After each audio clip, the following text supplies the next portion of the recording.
আজকের ভিডিওতে আমরা ইরানের বর্তমান ইকোনমি সিচুয়েশন নিয়ে কথা বলবো। বিশেষ করে 2025 সালের শেষ দিক থেকে ইরানের ইকোনমি কিভাবে চেঞ্জ হয়েছে সেটা স্টেপ বাই স্টেপ বোঝার চেষ্টা করব।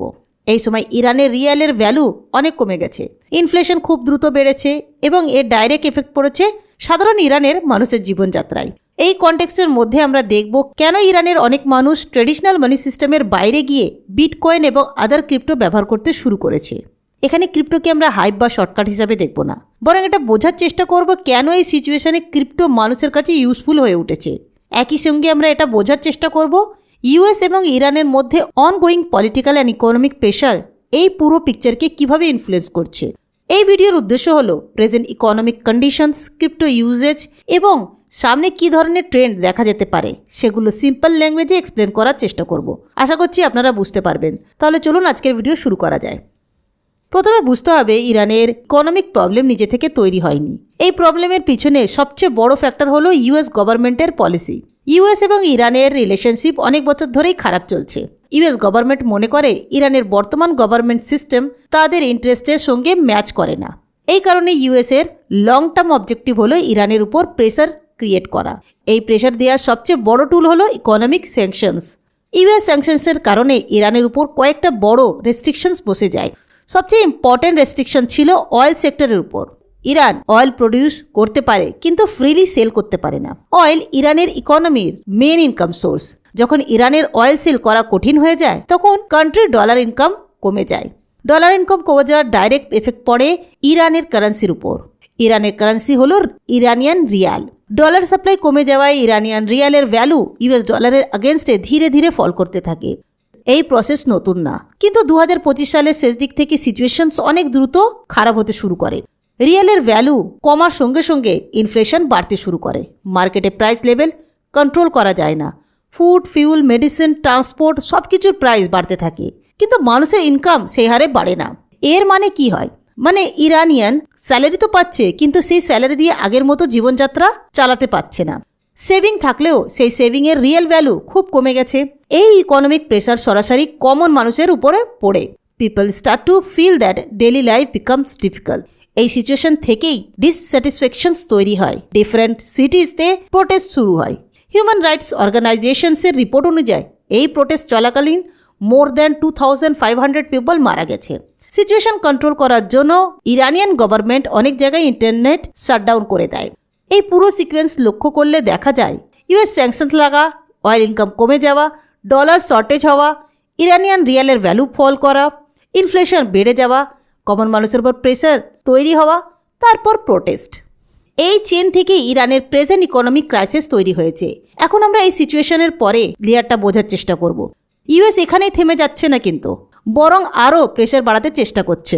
ইউএস গভর্নমেন্টের কারেন্ট স্ট্র্যাটেজি শুধু ইরানের ভিতরে সীমাবদ্ধ না। এখন তারা ইরানের সঙ্গে যারা বিজনেস করছে সেই দেশগুলোর উপরও প্রেসার তৈরি করতে শুরু করে দিয়েছে। এই কনটেক্সটের একটা বড় অ্যানাউন্সমেন্ট আসে। ইউএস প্রেসিডেন্ট ডোনাল্ড ট্রাম্প ঘোষণা করেন যে কোনো কান্ট্রি যদি ইরানের সঙ্গে বিজনেস বা ট্রেড চালিয়ে যায় তাহলে সেই কান্ট্রির উপর 25% অ্যাডিশনাল ট্যারিফ বসানো হবে। ট্যারিফ মানে কি? মানে হচ্ছে ওই কান্ট্রি যদি ইউএস থেকে কোনো প্রোডাক্ট এক্সপোর্ট করে তাহলে সেই প্রোডাক্টের উপর এক্সট্রা ট্যাক্স দিতে হবে। এটা শুধু ওয়ার্নিং না, এটা ডাইরেক্ট ইকোনমিক প্রেশার। ইউএসের লক্ষ্য এখানে খুব ক্লিয়ার, ইরানকে আইসোলেটেড করা, যাতে ইরানের ইকোনমি আরও প্রেসারে পড়ে এবং ইন্টারন্যাশনাল ডিসস্যাটিসফ্যাকশন বাড়ে। এখন দেখি এতে কোন কোন দেশ সবচেয়ে বেশি এফেক্ট হচ্ছে। প্রথমে হচ্ছে চায়না। চায়না হলো ইরানের সবচেয়ে বড় ট্রেড পার্টনার। ইরান যে অয়েল এক্সপোর্ট করে তার প্রায় 80% চায়না কিনে নেয়। অফিসিয়ালি ডেটা অনুযায়ী 2024 সালে চায়নায় ইরান ট্রেড ছিল প্রায় $13 বিলিয়ন। কিন্তু রিয়ালিটি একটু আলাদা। আনঅফিসিয়ালি চ্যানেল ধরলে এই ট্রেড ভলিউম $37 বিলিয়ন বেশি হলে এস্টিমেট করা হয়। ইউএস প্রেসার থাকা সত্ত্বেও চায়না ওপেনলি বলছে তারা ইরানের সঙ্গে ট্রেড বন্ধ করবে না। চায়নার পার্সপেক্টিভ থেকে দেখলে এনার্জি সিকিউরিটি এখানে সবচেয়ে বড় ইস্যু। ইরান থেকে অয়েল পাওয়া মানে চায়নার জন্য লং টার্ম সাপ্লাই স্টেবিলিটি। এখন তুর্কির দিকে আসি। তুর্কি ইরানের দ্বিতীয় বড় ট্রেড পার্টনার। 2024 সালের তুর্কি ইরান ট্রেড ছিল প্রায় $5 বিলিয়ন। ইন্টারেস্টিং বিষয় হলো তুর্কি ন্যাটো মেম্বার হলেও ইউএসের এই অ্যাপ্রোচ ওপেনলি ক্রিটিসাইজ করেছে। তুর্কি বলেছে ইরানের ইন্টারনাল ম্যাটারে ইউএস ইন্টারফারেন্স ঠিক না। এখানে তুর্কি নিজের রিজনাল ইন্টারেস্ট প্রোটেক্ট করেছে। এখানে পাকিস্তানের সিচুয়েশন কিন্তু একটু সেন্সিটিভ। 2024 সালে পাকিস্তান ইরান অফিসিয়াল ট্রেড ছিল প্রায় $1.2 বিলিয়ন। বর্ডার ট্রেড ধরলে অ্যামাউন্ট আরও বেশি হতে পারে। প্রবলেম হলো পাকিস্তান ইউএসের উপর ফাইন্যান্সিয়ালি অনেকটা depended. IMF support, aid, trade access সব কিছুর সঙ্গে ইউএস ইনফ্লুয়েন্স জড়িত। এই কারণে 25% ট্যারিফ থ্রেট পাকিস্তানের জন্য সিরিয়াস প্রেশার তৈরি করে। পাকিস্তান ওপেনলি ইরানের পাশে দাঁড়াতে পারে না। এখন ইন্ডিয়ার কথা বলি। ইন্ডিয়া হলো ইরানের 4th লার্জেস্ট ট্রেড পার্টনার। 2024 সালে ইন্ডিয়া ইরান থেকে ট্রেড করেছিল প্রায় $1.5 বিলিয়ন। ইন্ডিয়া ইতিমধ্যে ইউএস প্রেসারের মধ্যে আছে। স্টিল এবং অ্যালুমিনিয়ামের উপর ইউএস ট্যারিফ আছে। এর সঙ্গে ইউএস ইন্ডিয়াকে প্রেসার দিচ্ছে রাশিয়া থেকে অয়েল কেনা কমানোর জন্য।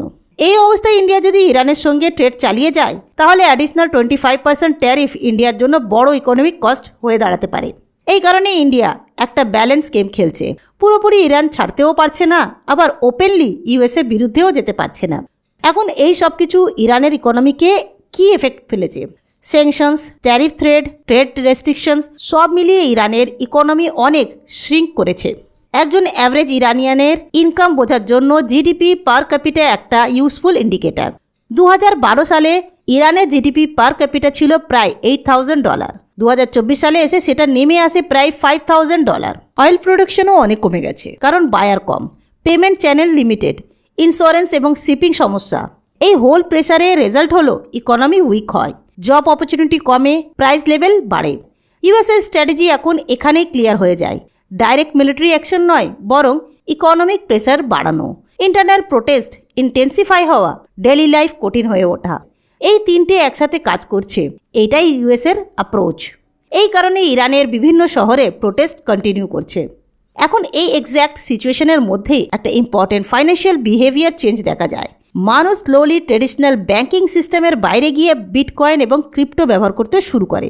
এখন আমরা বুঝি এই ইকোনমিক প্রেসারের মধ্যে মানুষ কেন ধীরে ধীরে বিটকয়েন এবং আদার ক্রিপ্টোর দিকে যাচ্ছে।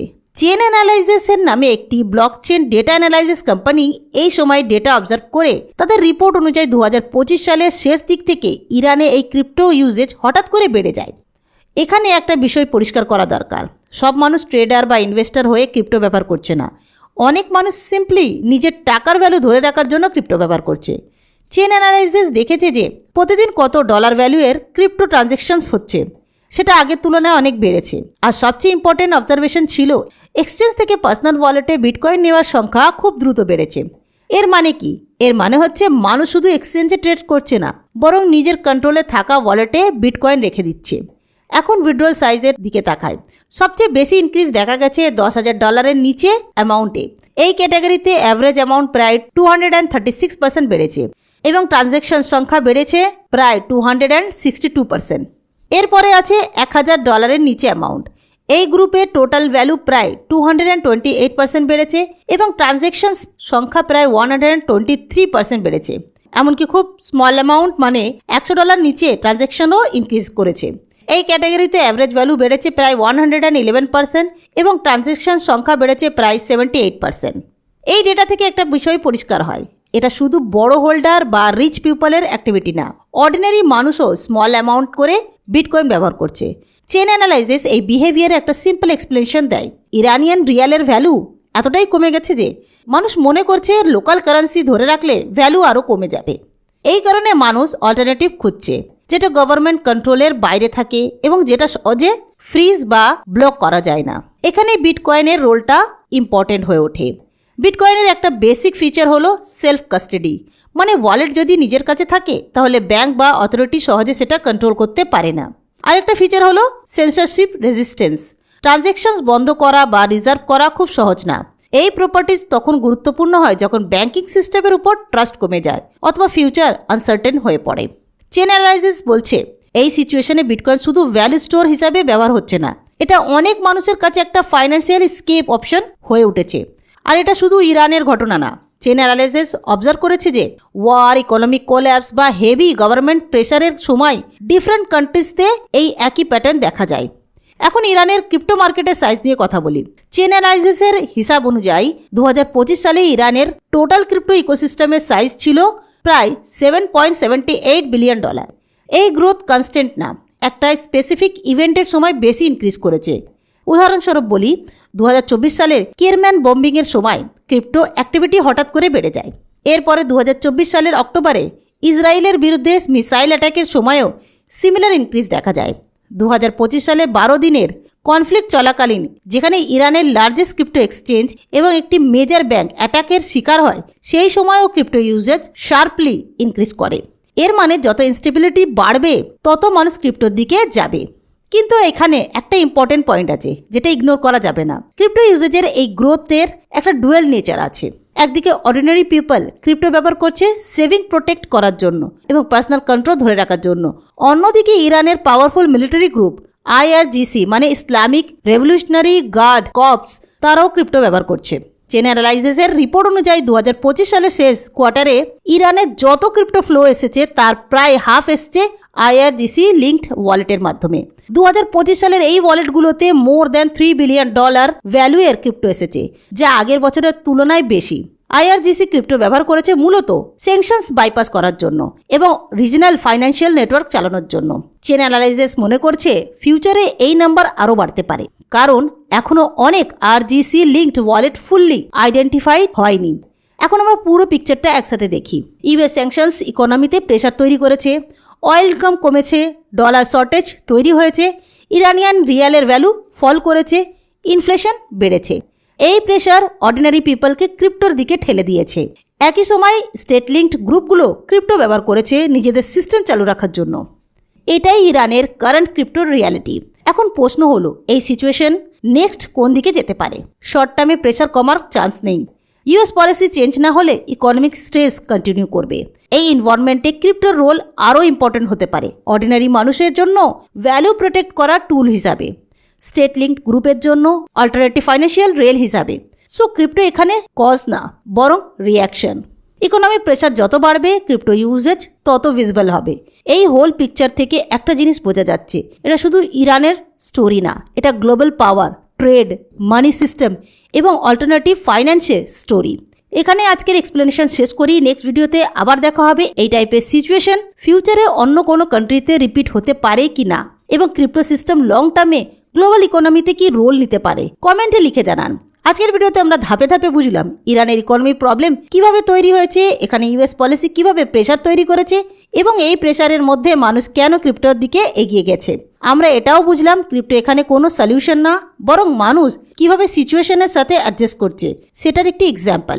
একই সঙ্গে এটাও বুঝলাম আমরা যে এই সিচুয়েশন শুধু ইরানের মধ্যে সীমাবদ্ধ না, ট্যারিফ, এনার্জি, কারেন্সি সবকিছু একসাথে গ্লোবাল লেভেলে কানেক্টেড। এই কারণে এই ধরনের ইকোনমিক প্রেশার ভবিষ্যতে অন্য কান্ট্রিতেও দেখা যেতে পারে। এই ভিডিওর উদ্দেশ্য ছিল কোনো পক্ষ নেওয়া না, কোনো প্রেডিকশন দেওয়া না, শুধু প্রেজেন্ট সিচুয়েশনটা ক্লিয়ারভাবে বোঝানো। আপনি যদি এক্সপ্লেনেশন ইউজফুল মনে করেন তবে চ্যানেলটাকে সাবস্ক্রাইব করুন, আর ভিডিওটা যদি ভালো লেগে থাকে অবশ্যই লাইক করবেন। পরের ভিডিওতে আমরা সিমিলার ইকোনমিক টপিক নিয়ে সিম্পল ওয়েতে এক্সপ্লেন করার চেষ্টা করব।